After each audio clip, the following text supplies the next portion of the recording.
Alonso Peña, flamante jefe de la Unidad de Cooperación Internacional del Ministerio Público, precisó que la desclasificación de información proveniente de Brasil sobre el caso Odebrecht será gradual y en orden de prioridad conforme las asistencias judiciales cursadas por los diversos países. Por su parte, Susana Castañeda, coordinadora del Sistema Nacional Anticorrupción, advirtió que acceder a las delaciones premiadas de los ejecutivos de Odebrecht implica no procesarlos.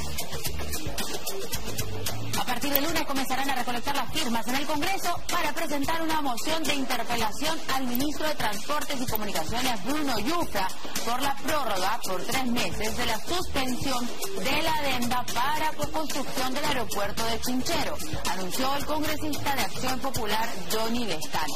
Héctor Becerril, por su parte, planteó convocar al presidente del Consejo de Ministros, Fernando Zavala, para responder por qué el gobierno no cancela el contrato tal como lo anunció.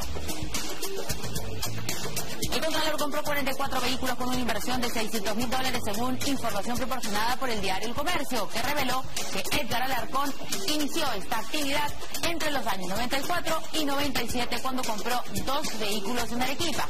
Entre tanto, Peruanos por el Cambio y Alianza para el Progreso se sumaron al pedido de Javier Velázquez Estén para que el Contralor renuncie al cargo. El presidente de CEDAPAL, Rudecindo Vega, negó que esa empresa tenga responsabilidad en las fisuras que presenta la obra del bypass de 28 de julio, tal como lo afirmó el alcalde de Lima, Luis Castañeda Locio. Vega dijo que la municipalidad viene incumpliendo las condiciones bajo las cuales se aprobó el proyecto de reubicación y cambio de tuberías de los sistemas de agua potable y alcantarillado comprendidas en el proyecto. Por su parte, la presidenta del Colegio de Arquitectos de Lima, Constanza Remar, planteó la necesidad de realizar una prueba de diamantina para tomar una muestra del concreto del bypass del 28 de julio y de determinar su resistencia. Ya saben que también nos pueden seguir a través de nuestra página web www.canaln.p.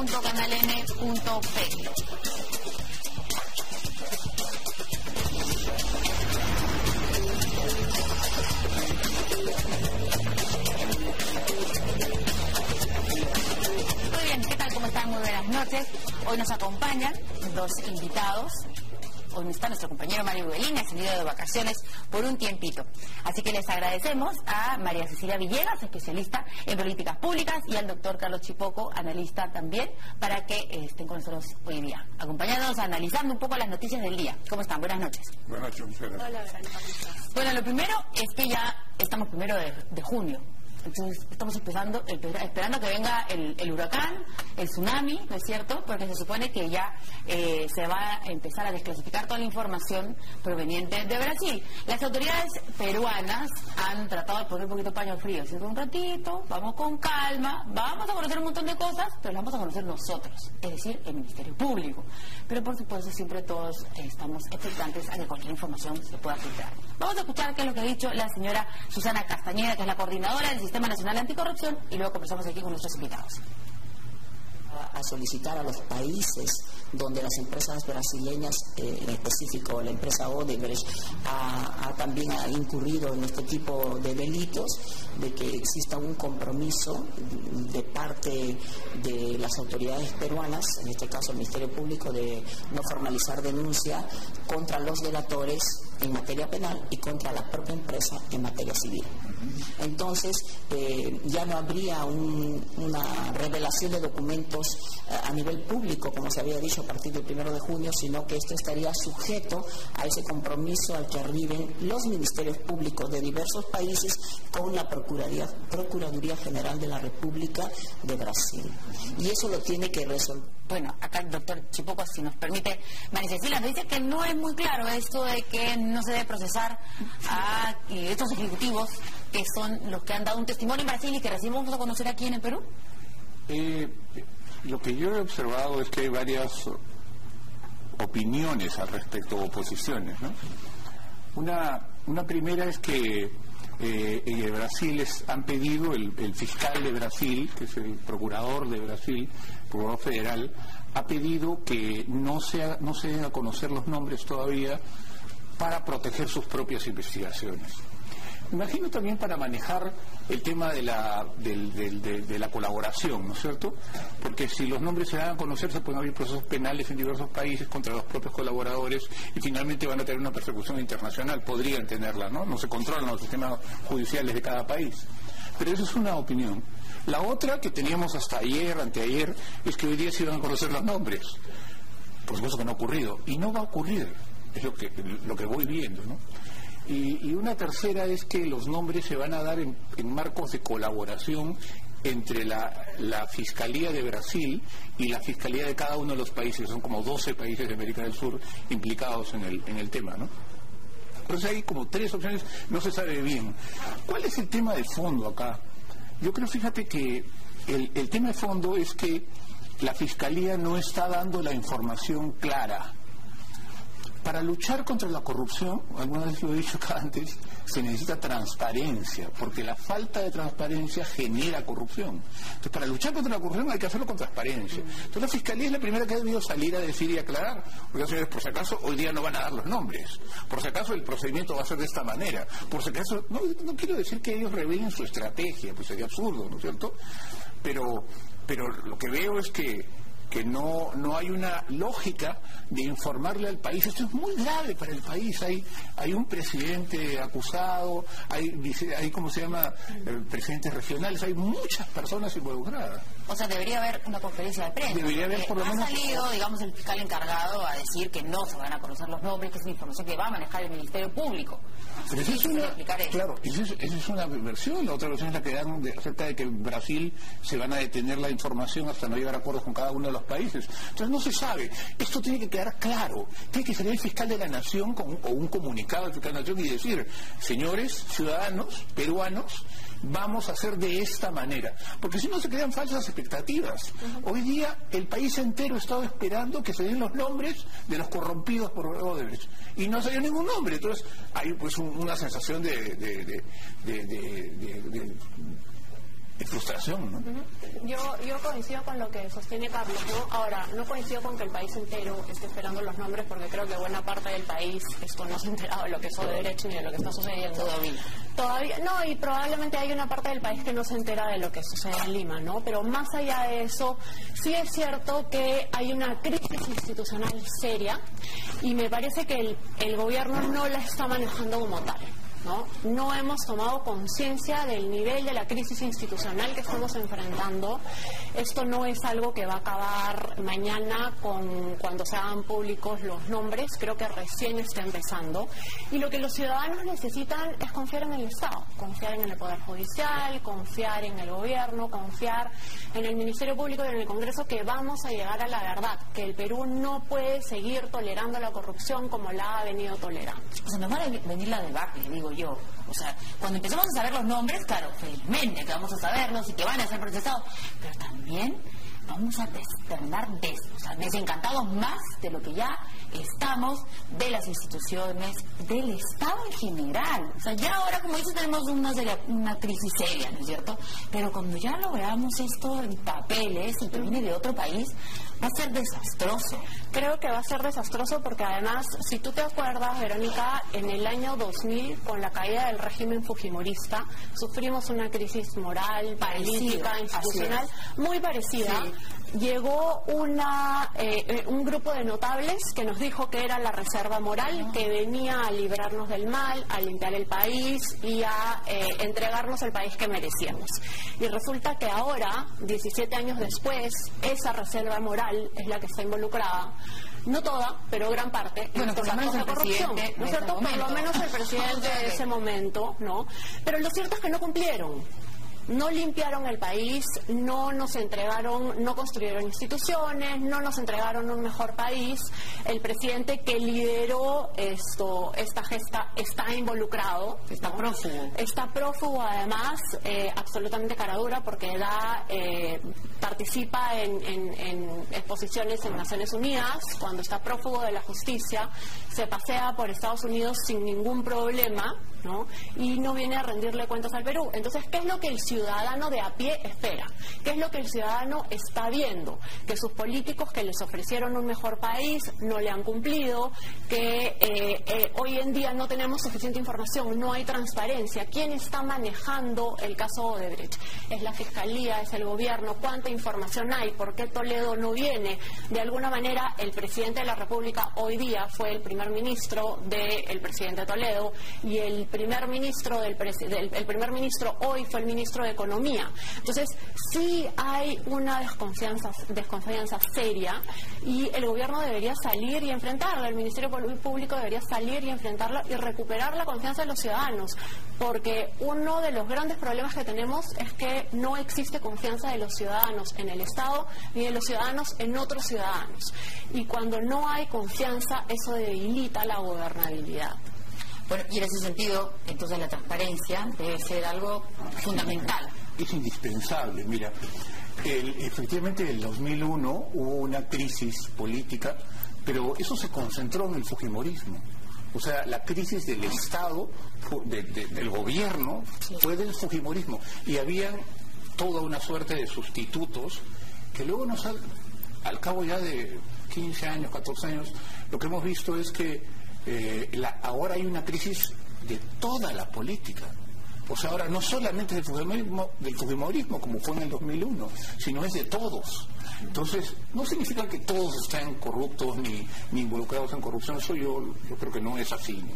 Hay algunos malos elementos, pero se refiere a los políticos. Pero claro, porque peruanos muchos somos honestos, trabajamos. La mayoría somos la mayoría, son una cabilla ahí de delincuentes. Lo que ocurre es que yo creo que hay una situación en la cual ahora hay una crisis más compleja, pero ¿sabes qué? Yo creo que es bueno, porque hubiéramos vivido una mentira si no sabíamos todo lo que estamos sabiendo, e inevitablemente en algún momento la caída hubiera sido más dura, ¿cierto? Porque nos hubiéramos ilusionado más en que esto está bien. Entonces está bien, es bueno que se conozca, que haya transparencia, que la ciudadanía controle, que la ciudadanía sepa, ¿no? Esta idea del secreto en las opciones del Estado es muy mala, porque genera sospecha. Y como tú bien dices, en una situación de desconfianza hacia el Estado, hacia los gobernantes, hacia los otros ciudadanos, lo único que te da recuperar la confianza es la transparencia, el saber exactamente qué estás haciendo, cómo se está haciendo y para qué se está haciendo, ¿no? Esa es un poco la lógica que hay que tener para enfrentar el problema. A mí, sinceramente, no me asusta, porque yo creo que de las crisis salen las nuevas posibilidades, ¿no es cierto? Hay que tocar fondo a veces para poder pararse, ¿no? Entonces el país tiene que conocer a fondo, claramente, quiénes participaron de estos actos de corrupción, que no creo además que hayan sido solo en el último periodo. Yo creo que esto viene desde la fundación de la República, sino antes. Ya Quiroz ha escrito sobre eso, un estudio sobre la corrupción muy avanzado, que demuestra que en realidad hemos convivido con la corrupción permanentemente, ¿no? Y nos hemos mal acostumbrado. Ese es el problema. No, tenemos una gran tolerancia a la corrupción, ¿no? La toleramos. Convivimos con ella en el día a día, porque además de alguna manera hay un desencuentro entre lo que es corrupción y el día a día, ¿no? El ciudadano no entiende que cuando lo para un policía y le da 5 soles para seguir, eso es corrupción, ¿no? El ciudadano no entiende que cuando va a sacar el brevete y contrata un tramitador y el tramitador le permite no dar el examen, eso también es corrupción, ¿no? Creemos que la corrupción es solo la gran corrupción, ¿no? Pero lo cierto es que existe la pequeña corrupción y eso nos hace más tolerantes. Y el presidente de la República ha encabezado bien esta lucha del Estado contra la corrupción en el caso Odebrecht. Yo creo que sí. Yo creo que en eso hay que ser claros. O sea, el presidente ha dejado trabajar al Ministerio Público, que es su responsabilidad perseguir el delito, y al Poder Judicial. Ha tenido una actitud de autonomía. Yo no soy partidario del presidente, pero creo que en esto ha actuado bien. Él no tenía que ser un fiscal. Él no tenía que ser un perseguidor de los que habían cometido delitos. Ese no es su rol. Su rol es ser el presidente de todos los peruanos y dejar que los poderes actúen. Y lo ha hecho perfectamente. En eso yo creo que hay que quitarse el sombrero frente a PPK. Ahora, habría que cuestionar el tema de Alejandro Toledo, ¿no? ¿Qué más debería estar haciendo el Ministerio de Justicia? ¿Qué más debería estar haciendo la Cancillería?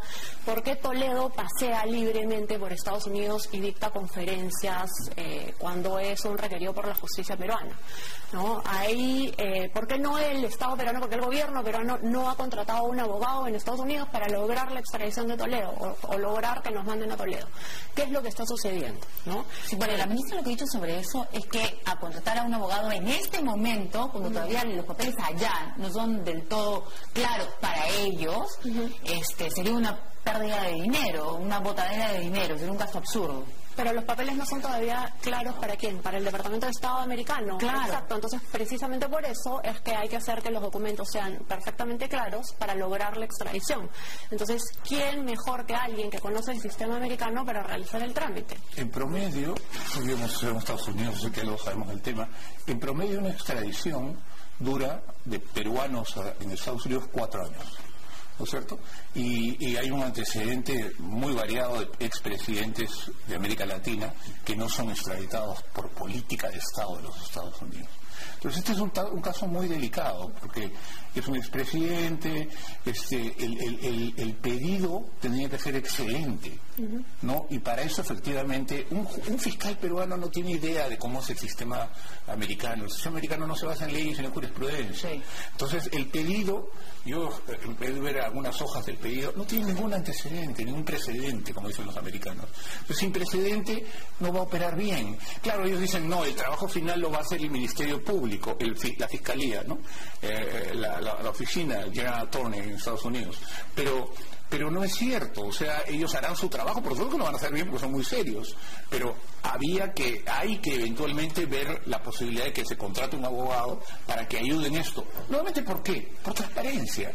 Porque justamente, ¿cómo se llama? Es un expresidente, se puede pensar que se quiere protegerlo o no ser tan rápido. Entonces, para evitar ese tipo de especulación, es mejor poner todos los recursos en que efectivamente se opere la ley acá, ¿no?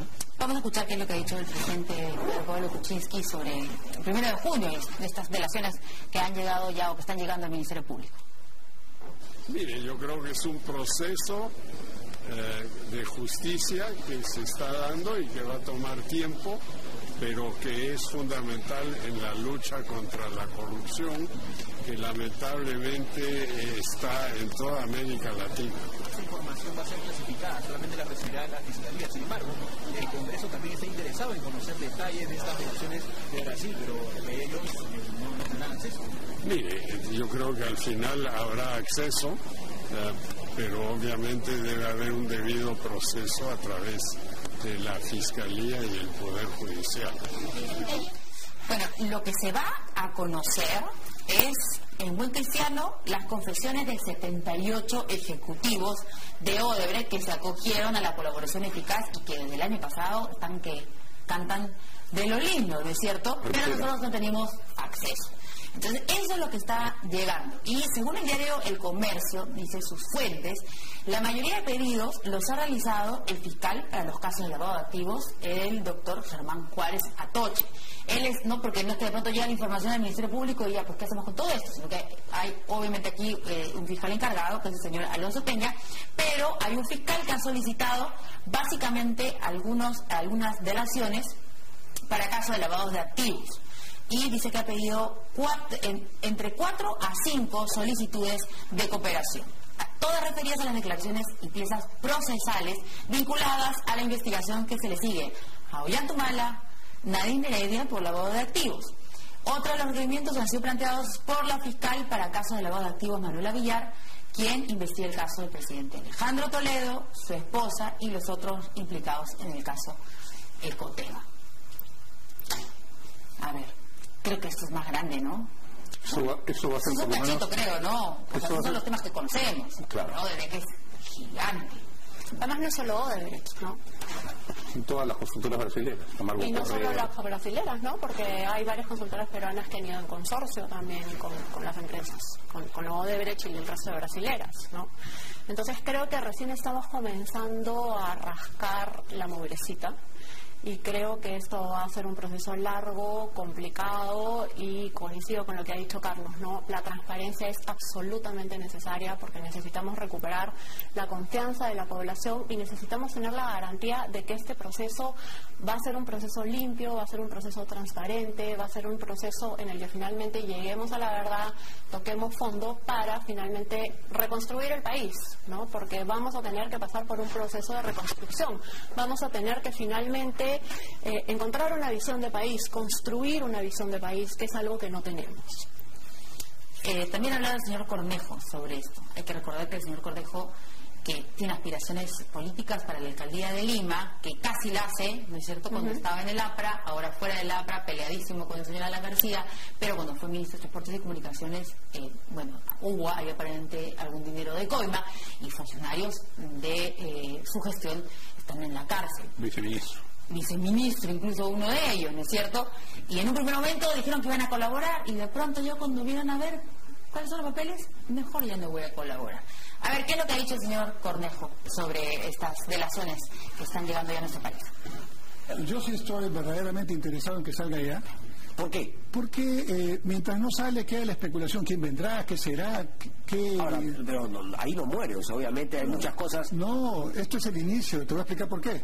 Porque estas son las delaciones que han hecho funcionarios de Odebrecht, ¿no?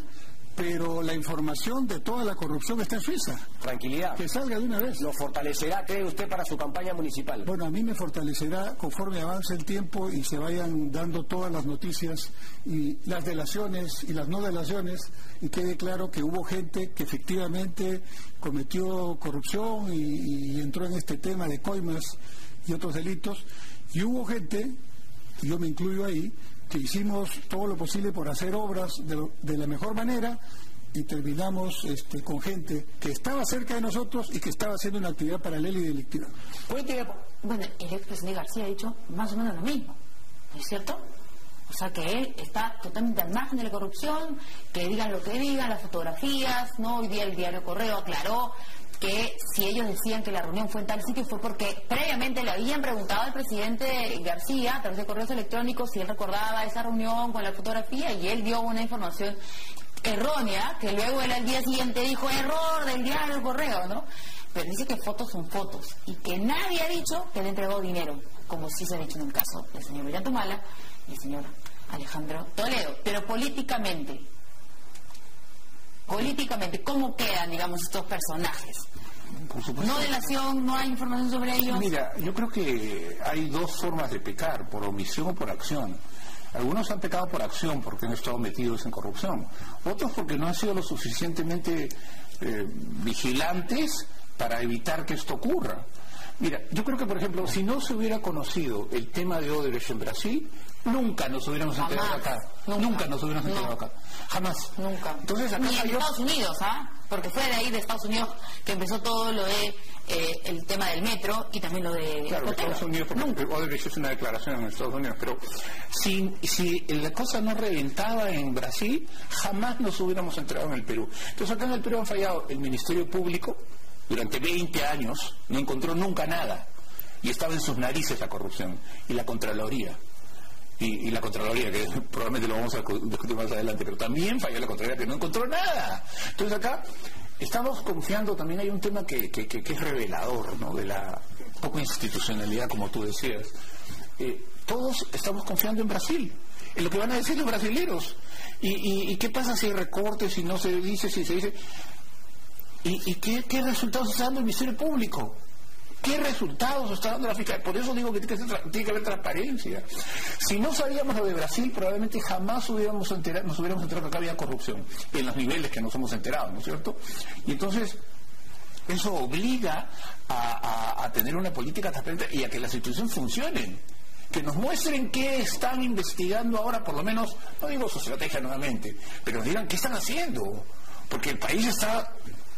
Claro, no todo el país, ¿no es cierto? No todo el país, pero los que llevan atención sobre este tema están pues muy molestos con esto, muy desagradados con este tipo de... Digamos que hay un tercio del país que todavía vive en pobreza.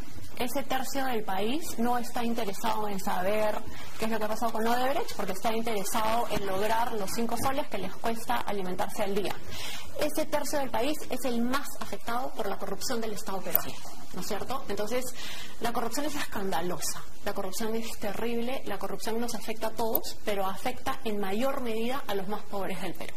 Eso es precisamente que no están interesados, que no saben, que no conocen, ¿no es cierto? Entonces, nosotros tenemos una responsabilidad, precisamente porque queremos llevar al país al desarrollo y precisamente porque, como nos viene diciendo, como nos vienen repitiendo en CADE todos los años, estamos a un pasito de la OSD y ya llegamos al desarrollo.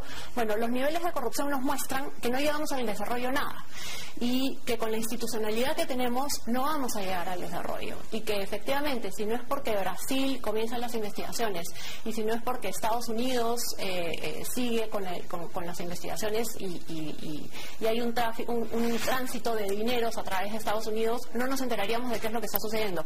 Lo cierto es que sabíamos que las empresas brasileras eran corruptas hace muchos años, ¿no es cierto? Era un secreto a voces, como muchos de los secretos a voces que circulan por Lima, pero nadie hizo nada, ni la Fiscalía, ni la Contraloría, ni el empresariado peruano, ni la élite peruana, ni la política peruana, ni los periodistas peruanos hicieron nada tampoco. Entonces, tenemos una crisis institucional. Esta es una oportunidad para que surja una nueva clase política, periodística, muerte de dinosaurios, entonces. No, pero es que, no sé si muerte de los dinosaurios, pero sí es cierto que como sociedad, como élite, hemos fallado, ¿no es cierto?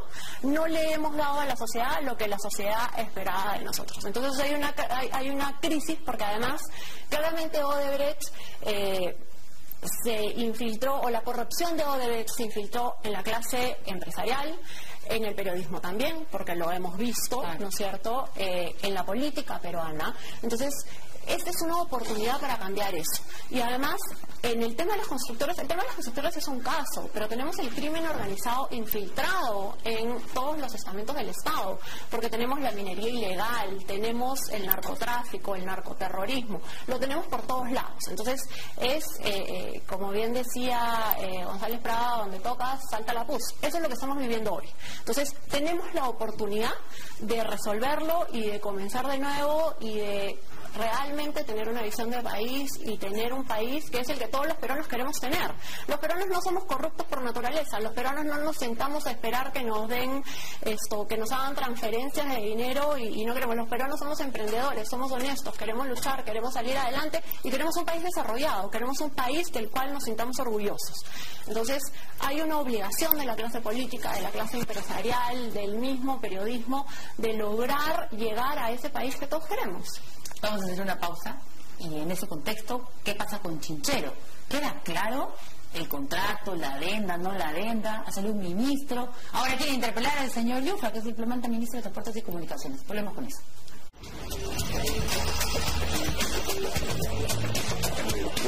Bueno, a partir del lunes va a empezar a recolectarse firmas en el Congreso de la República para presentar una moción e interpelar al ministro de Transportes y Comunicaciones, el señor Yufra, por el caso de la adenda. Todavía seguimos con el tema de la adenda para la construcción del contrato para construir el aeropuerto de Chinchero. Lo que ha habido acá es una prórroga por 3 meses de la adenda al contrato de la construcción del aeropuerto de Chinchero. Es como tal vez una cumbia, ¿no?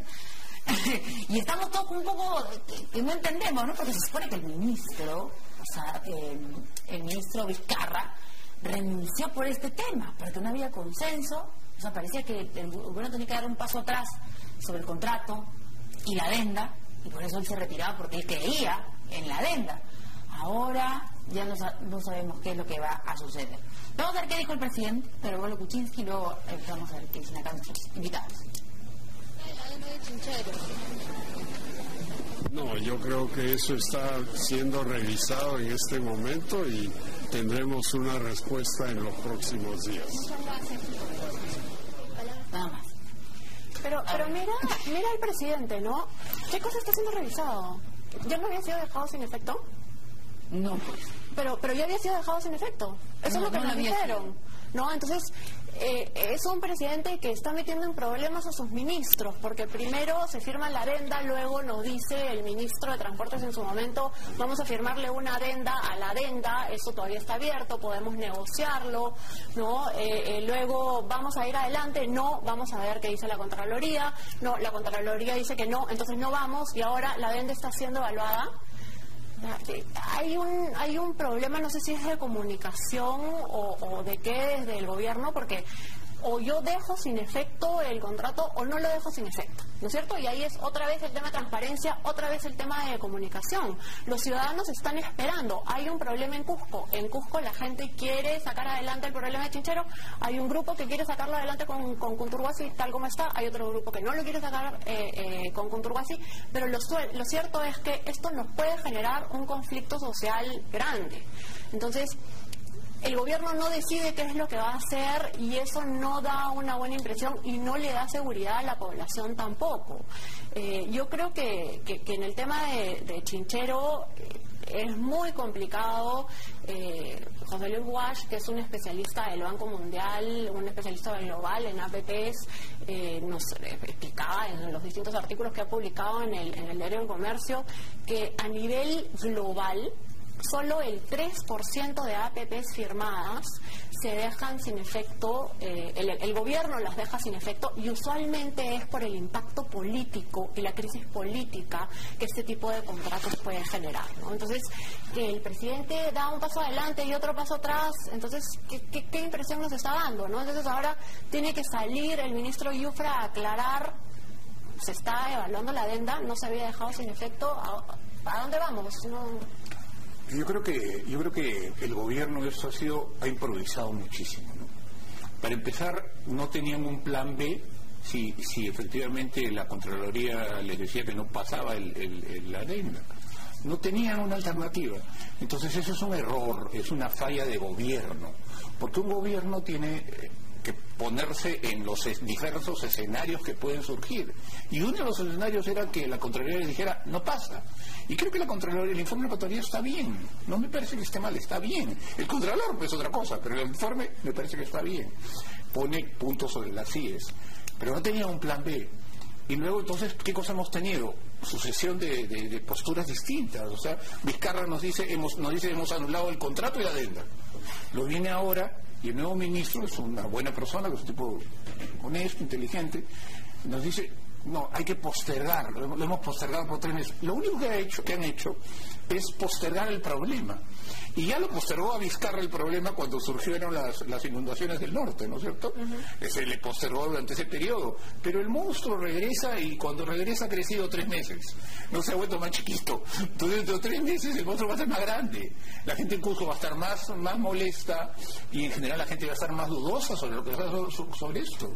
Y sobre si la adenda efectivamente puede o no prosperar, ¿no es cierto? Entonces acá hay un tema de improvisación que me parece muy mal. Eso sí me parece muy mal y creo que va a traerle más problemas al gobierno. Ahora, creo que es un exceso interpelar al ministro a Yufra a 2 semanas de que haya juramentado por una cosa que en realidad todavía no se está definiendo, ¿no? Pero sí, el ministro tiene que tener claridad, y tiene que tener claridad de que es la tregua del tema no va a ser 3 meses, va a ser menos, y va a ser más fuerte. Entonces tienen que tener una alternativa clara.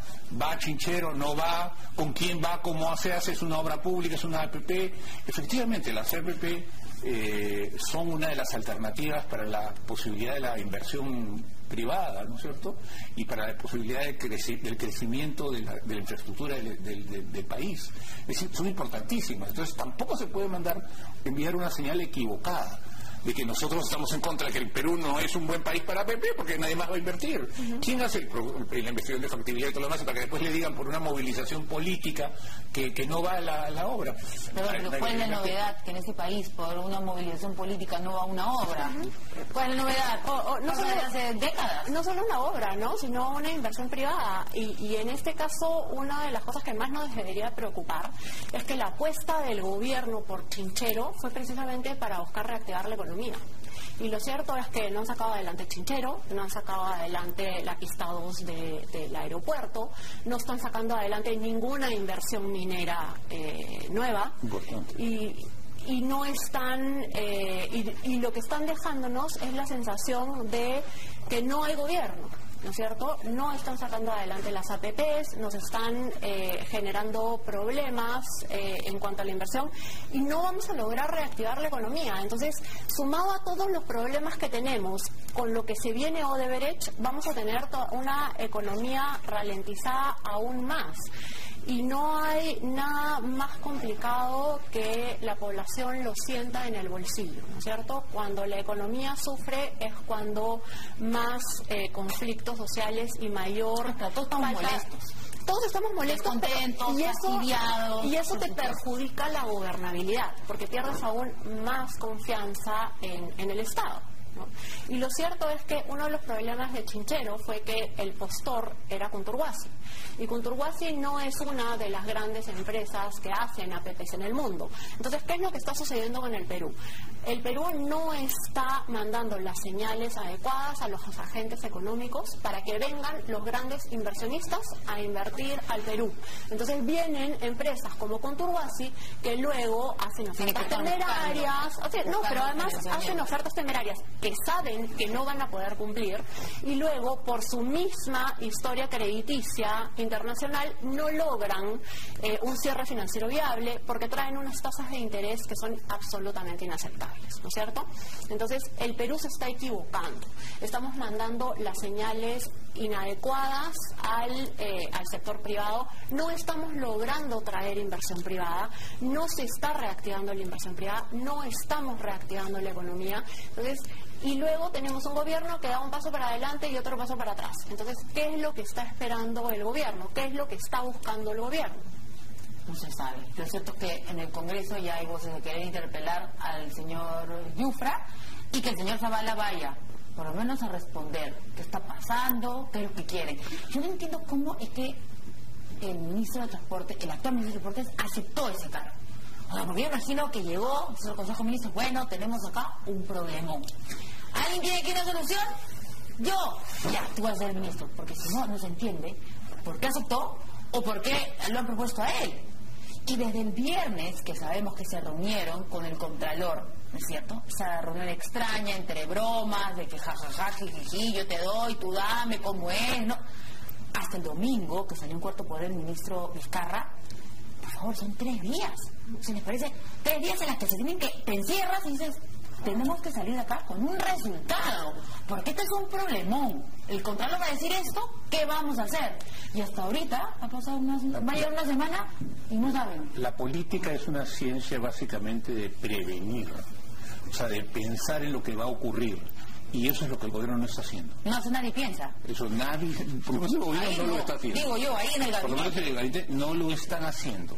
O sea, pensar qué es lo que viene y salir a contestarlo antes, tener claridad sobre cuál es la forma en que van a gobernar ese tema, esa materia, ¿no? Por ejemplo, tendría que darse, está muy bien que Zavala vaya a explicar.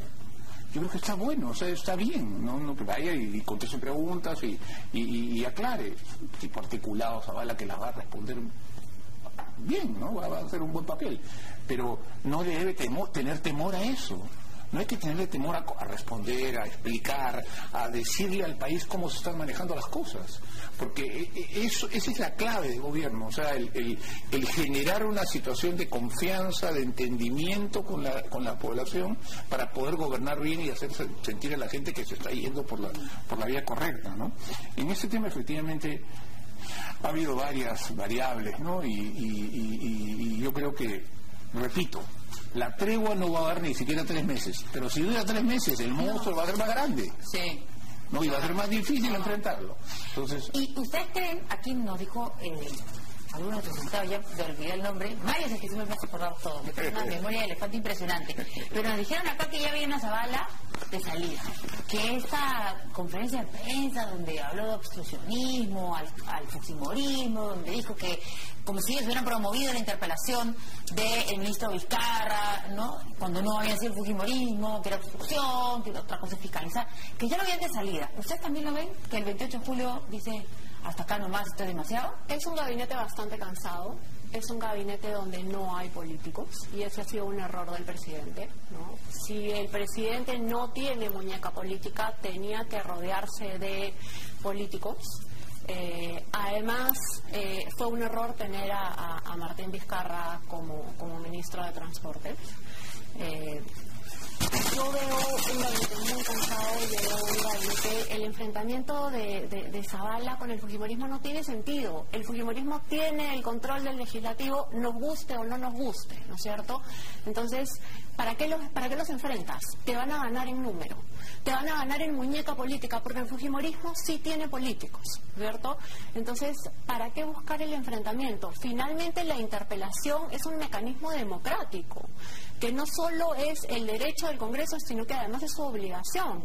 Y los ciudadanos tenemos derecho a saber cómo y por qué están gobernando, cómo y por qué están tomando determinadas decisiones. Entonces, buscar cuestionar a la bancada mayoritaria en este momento, cuando tú no tienes ningún político, porque ¿quién es el político en la bancada PP Causa? Carlos Cruz. Y Juan Cheput, y para de contar, no hay Alberto más. Belaunde. Pero Alberto es nuevo, es joven, está comenzando, no es un político que pueda enfrentarse al fujimorismo, a una bancada mayoritaria como el fujimorismo. Hay un mar de fondo, ¿no? El mar de fondo es el régimen político peruano es un régimen presidencial, pero nos lo han complicado en los últimos 30 años insertando figuras de... Si nos permite, tenemos que ir a una pausa rapidito porque tenemos un problema con su micro, lo están saboteando. Vamos a ir a una pausa, entonces rapidito regresamos para terminar esto de Zavala, porque falta que un mes y pico nomás para que llegue el famoso 28 de julio y todos esperan algunos cambios, y también por supuesto a ver los carritos del Contralor. Volvemos.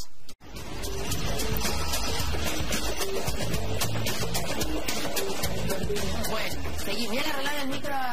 Muy bien, por favor. Ahora sí, por favor, termina acá. Estamos hablando de Zavala y fondo es está que saliendo. tenemos un Congreso de oposición y un Ejecutivo que no ha llegado a un acuerdo con ese Congreso. Entonces, el mar de fondo es que al primer problema el Congreso va a atacar, y va a atacar al corazón, no va a atacar a los bordes, ¿no? Entonces, tiene que haber un acuerdo de gobernabilidad. El gobierno no se ha propuesto seriamente un acuerdo de gobernabilidad con el fujimorismo. El fujimorismo, pues, es la mayoría en el Congreso. No se atreve. Es el 40%, 42% de la población. Tienen que llegar a un acuerdo de gobernabilidad, porque aunque no les guste el fujimorismo, o al revés, el país está primero. Y no hay forma de gobernar contra el Congreso. En el Perú no hay forma, o sea, en Estados Unidos sí. En Estados Unidos Obama gobernaba contra el Congreso republicano, porque es un régimen presidencial. Allá no hay censura al gabinete, no hay interpelación, no hay nada de eso. Entonces, pero acá sí, porque nos metieron una serie de ideas europeas, afrancesadas del parlamentarismo. Y entonces hay la posibilidad que el Congreso efectivamente te trabe el gobierno, como lo hizo con Belaunde, ¿no es cierto? Y claro, eso terminó en golpe de Estado. Esto puede terminar en una catástrofe política global, general en el país, ¿no? Entonces... Ahora, yo no sé si el fujimorismo quiera tampoco, como usted dice, ¿no? Porque además hay un tema de fondo... No le conviene tampoco porque si estamos gobernando... Van a perder en el 2021. Exacto. Si la cosa no va bien, van a perder. Así es. Pero te digo una cosa, que pueden perder también si están en la oposición, porque yo les voy a hacer la siguiente pregunta en 2021, empezando la campaña. Oiga, ustedes han tenido el Congreso 5 años, podían hacer todas las leyes que quisieran, y miren cómo está el país. Si la cosa va mal. Son corresponsables del Perú. Hoy día, que no diga el fujimorismo que no está gobernando, tiene la posibilidad de dar todas las leyes que quieran. Y entonces es corresponsable de lo que ocurre en el Perú. Entonces, ojo, pues, el riesgo que corre es alto en una u otra decisión, pero yo creo que lo mejor es llegar a un acuerdo de gobernabilidad entre todos. Sí, porque además, si no logramos reactivar la economía y no logramos sacar adelante el país en los próximos 4 años, ¿qué país va a recibir el fujimorismo en el 2021? ¿No? O sea, ya por un tema de incentivos, si ellos quieren ser gobierno en el 2021, pues necesitan demostrar que el modelo económico actual funciona. Porque de lo contrario vamos a tener a Verónica Mendoza, vamos a tener a Antauro Mala, vamos a tener al anti-establishment sosteniendo que el modelo económico no funciona. Y eso no le conviene a nadie más que a ellos, ¿no es cierto? A ellos me refiero al anti-establishment que podría tentar las elecciones. Al fujimorismo no le conviene que este gobierno no funcione. Al fujimorismo no le conviene tampoco hacer caer a este presidente, porque no le conviene llegar al gobierno antes, no le conviene que el periodo presidencial se acorte. Entonces, sí es cierto que yo no estoy de acuerdo con que sea todo, que el fujimorismo esté poniendo trabas o que todo lo que está sucediendo en este momento sea responsabilidad del fujimorismo. Yo creo que gran parte es responsabilidad del gobierno. El presidente Kuczynski fue elegido, asumimos todos que tenía un plan de gobierno y que sabía lo que iba a hacer, ¿no es cierto? Porque esa es la responsabilidad mínima que tiene un presidente cuando alguien que postula a la presidencia de la República. Pero en los últimos, ya tenemos 10 meses de gobierno, no hemos visto el plan de gobierno, no nos queda claro qué es lo que quieren hacer, no nos queda claro hacia dónde están yendo, y en este momento lo que están haciendo es buscando un enfrentamiento con el fujimorismo, que fue lo que hizo de alguna manera Ollanta Humala, cuando no sabía qué hacer, buscó un enfrentamiento con la oposición política, y eso no le salió nada bien. No, tenemos a un presidente que casi no pasaba una segunda vuelta hasta una semana antes, o sea, un presidente que no sabía que iba a ser presidente, era como que ya veremos en el camino cuando ganó. Y tenemos a una oposición que creía que iba a ser presidente, ¿no es cierto? Y no sabe cómo ser de oposición. Y todos estamos ahí en medio. En el papel erróneo. Exacto. Sí, es cierto, ¿no? Ese es el mar de fondo que hay que resolver rápido, ¿no? Creo que el gobierno tiene que tener esa iniciativa. Tiene que tener iniciativa, ¿no es cierto? En cuanto más iniciativa tenga, más va a obligar a la gobernabilidad. En cuanto más paralizado esté o que crea que puede gobernar contra el Congreso, más problemas va a tener. El camino de la confrontación o de la abstención, digamos, no existe. Solo existe el camino de la cooperación. Ese es el mejor camino para el país y ese es el mejor camino para las fuerzas políticas. ¿Y qué hacemos con el Contralor? Justo el diario El Comercio hoy día sacó una nueva información y bueno, asegura que el señor Edgar Alarcón compró 44 vehículos con una inversión de $600.000 según esta información, y que sus actividades, o sea, ya claro que el señor se dedicaba a la compra y venta de autos, que no tendría nada de malo si no hubiera sido vicecontralor o contralor, eso es algo que no podía hacer. Ahora, ¿no? Es importante aclarar que no lo podía hacer porque hay una norma expresa que lo prohíbe, ¿no es cierto? Por la función que ellos desempeñaban, hay una norma expresa que le prohíbe realizar actividades lucrativas de este tipo, ¿no? Entonces, y esto lo conversamos fuera de cámaras, aquí lo que llama la atención es que esta información se publicó el año pasado. Y cuando se hizo pública, a nadie le importó. A nadie le importó que el Contralor no estuviese cumpliendo la ley, a nadie le importó porque en ese momento los intereses políticos no ameritaban irse contra el Contralor. Hoy, meses después, cuando el Contralor ha presentado el informe en contra de la adenda de Chinchero, ahora esa información sí es útil. Entonces, otra vez es el cuestionamiento a la institucionalidad que tenemos. Nos importan las leyes en la medida en que las podemos utilizar políticamente. Nos importa el comportamiento de las autoridades en la medida en que podemos atacarlas porque ya no se han convertido en útiles para nuestros intereses. O sea, lo que tú crees es que esta denuncia ha salido nuevamente, o sea, ha sido mostrada o presentada a los medios de comunicación por parte del Ejecutivo. No sé si es por parte del Ejecutivo o por parte de quién, pero lo cierto es que hoy, cuando el Contralor está siendo cuestionado por el informe sobre la adenda de Chinchero, sale esta información que ya había sido pública meses atrás y con la que nadie hizo nada, ¿no es cierto? Entonces, hay una utilización política clara, lo que no significa que... A ver, ahí está incumpliendo la ley. Él está incumpliendo la ley. Eso es un hecho real, ¿no es cierto? Y que ese hecho real debió haber sido sancionado en su momento cuando esta información se hizo pública. Han pasado 8 meses, 10 meses, no me acuerdo, me parece que fue hecha pública en agosto. Sí. Y recién hoy, cuando sale el informe contra la adenda de Chinchero, es que esta información nos es útil. Mira, ha sido tan intrascendente la labor de la Contraloría en luchar contra la corrupción que, claro, nadie le ha dado importancia a la corrupción. Recién ahora, como ha subido la importancia del Contralor, y se la dio el gabinete, se la dio... Exacto, el propio ministro. El propio ministro dijo, si él dice que sí, sí, y si él dice que no, no. O sea, le entregó el gobierno del Perú al Contralor.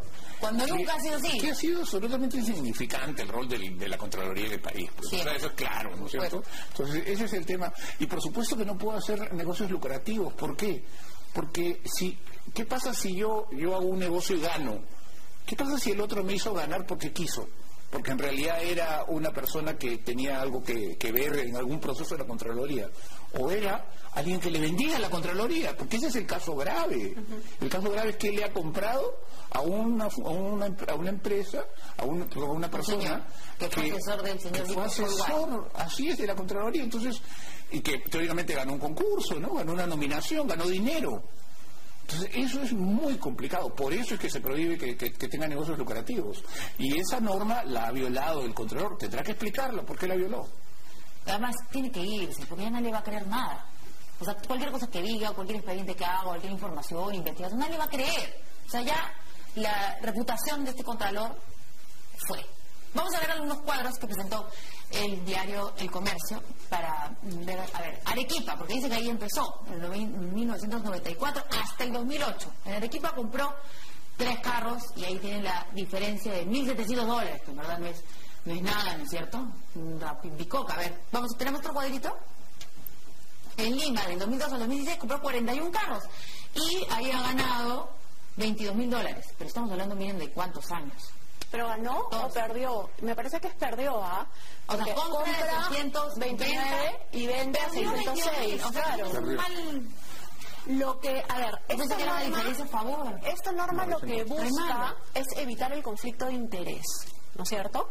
Que es en realidad lo que se busca con todos los funcionarios públicos, porque los funcionarios públicos están representando al Estado, están administrando los recursos de todos los peruanos. Entonces, ahí lo que se quiere es evitar cualquier tipo de conflicto de interés que te pueda llevar a creer que un funcionario está beneficiando a una persona determinada o a una empresa determinada porque está recibiendo un favor. Un carrito. Por ejemplo, ¿no? Entonces, aquí el Contralor compra a un precio mayor y vende a un precio menor y está perdiendo dinero, ¿no es cierto? Pero es tal el número de autos que está comprando que comienzas a cuestionarte por qué está comprando ese número de autos, por qué está metido en ese negocio, quién le vendía los autos, por qué le vendía los autos. Y eso es algo que un funcionario público no puede estar envuelto en este tipo de negocios. Ahora, imaginamos que el señor renuncie, ¿no es cierto? Que es lo que todo el mundo está pidiendo, porque no va a tener ya, no tiene, digamos, la imagen para la catadura moral, no sé, no puede, ya no puede quedarse en el cargo. Se va y el que propone al nuevo nombre, al nuevo Contralor, es el presidente de la República. Pero lo elige la Comisión Permanente, ¿no? Ya. Pero la propuesta viene del Ejecutivo. Pero lo elige la Comisión Permanente. Puede no elegirlo. Pues ya no elegirlo y de ahí el siguiente. Eso es parte de los acuerdos que el siguiente, claro. Pero ese Contralor, lo primero que todo el mundo va a decir, bueno, que el nuevo Contralor vea qué es lo que está pasando con el contrato. Con la adenda Chinchero. Con la adenda que pasa 3 meses. No, claro, pero no también hay un conflicto eso. Terrible políticamente hablando, digo, ¿no? Sí, pero no solo eso. Yo voy más allá y voy a la debilidad institucional. ¿Qué clase de funcionarios públicos tenemos? ¿No? Que los tenemos que cambiar. Y vamos al ministro del amor. El ministro de Defensa se enamoró y tuvo que salir. Y entonces, ¿qué sucedió? Más allá de haber sido una vergüenza pública como país a nivel Latinoamérica y seguro también a nivel internacional, es el hecho de que hay un periodo de aprendizaje del nuevo ministro, ¿no es cierto?, que está perdido. Porque el nuevo ministro, primero que tenemos que conseguir un nuevo ministro. El nuevo ministro tiene que entrar, conocer su cartera, familiarizarse con los programas que están siendo implementados. Ahí hay un tiempo perdido. ¿no? Y es un tiempo que perdemos los peruanos en finalmente comenzar a ejecutar proyectos y comenzar a que este Estado funcione. Lo mismo va a suceder en la Contraloría. Vamos a nombrar un nuevo Contralor, se va a revisar nuevamente la agenda de Chincheros, qué cosa va a suceder con todos los procesos que están siendo investigados en Chincheros. En realidad la burocracia lo que tendría que hacer es, o sea, si tuviésemos una burocracia institucionalizada, mientras más tiempo pasen estos funcionarios dentro del sistema, mayor conocimiento tienen y mejor servicio de durante años ahí en la Contraloría, que había pasado por todos los Yo creo que tenía un rol insignificante la Contraloría. Tú recuerdas algún caso grave, serio, y este es un país pues donde no se cumplen las normas. Sí, tiene que haber una Contraloría eficiente, seria. Hay que empoderarla, ¿no? Realmente, porque también si tienes a los trabajadores en la Contraloría en cada municipio, ¿qué hacen? Pero también ¿quién les paga el sueldo? Tenemos que generar incentivos para que haya buena gente que quiera ser funcionario público. Hoy en día, con el sueldo que tienen los funcionarios públicos, con la persecución que pueden sufrir los funcionarios públicos con cada toma de decisiones que hacen. ¿Quién quiere ser funcionario público? Nadie, no es con ¿Qué es lo que tenemos? Oposición. No, pero oposición es más fácil. Periodista es más difícil. Bueno, vamos con el último tema. A ver, solamente por lo menos para comentarlo. Ha salido el presidente Sedapal a desmentir al alcalde de Lima, que salió a hablar sobre esto del bypass por las fisuras que se habían presentado después de mucho tiempo, además, ¿no? El alcalde estaba como realmente cumpliendo la chapa que tiene, o haciendo gala, digamos, del apodo que tiene. Y bueno, habló y dijo que estas fisuras del bypass del 28 de julio, tan criticadas además, y viene por el tema de Cantagallo, que la plata se fue de acá, se fue para allá, bueno, un caos, ¿no es cierto? Le cayó la noche al señor Castañeda Locio. Y bueno, sale a decir que todo esto era por Sedapal, y ahora el presidente de Sedapal ha dicho, no, esto no es por nuestra culpa. Comentarios finales, por favor, para terminar ya el programa sobre aquí hay un tema bastante serio, ¿no? Porque lo que está sucediendo es que es una obra pública que ha tenido fallas y la decana del Colegio de Arquitectos ha salido a pedir una prueba de diamantina, que básicamente lo que va a evaluar es la calidad de los insumos que se han utilizado para la construcción, ¿no? ¿Ello por qué? Porque, y es creo que conocido por todos, cuando se hacen obras públicas, uno busca reducir costos reduciendo la calidad del material. Y esa es una forma como se canalizan recursos hacia la corrupción. Tú ofreces o contratas por un monto determinado y luego pones concreto de una calidad inferior, fierro de un grosor inferior, etcétera, ¿no?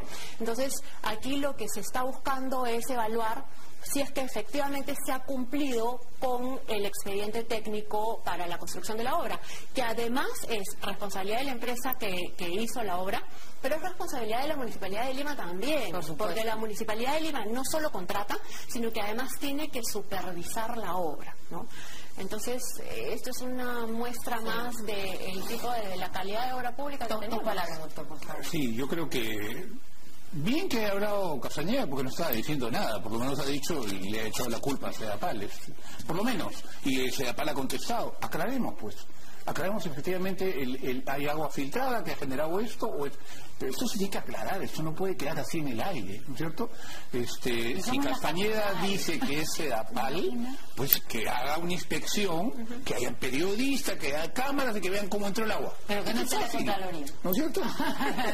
Pero es bueno eso, es bueno que se sepa, que se dialogue, que se hable. El silencio es un error en el gobierno, por lo menos en el Perú por el momento. Muchas gracias a nuestros invitados, gracias a ustedes por haber estado con nosotros. Nos encontramos mañana en El Portal.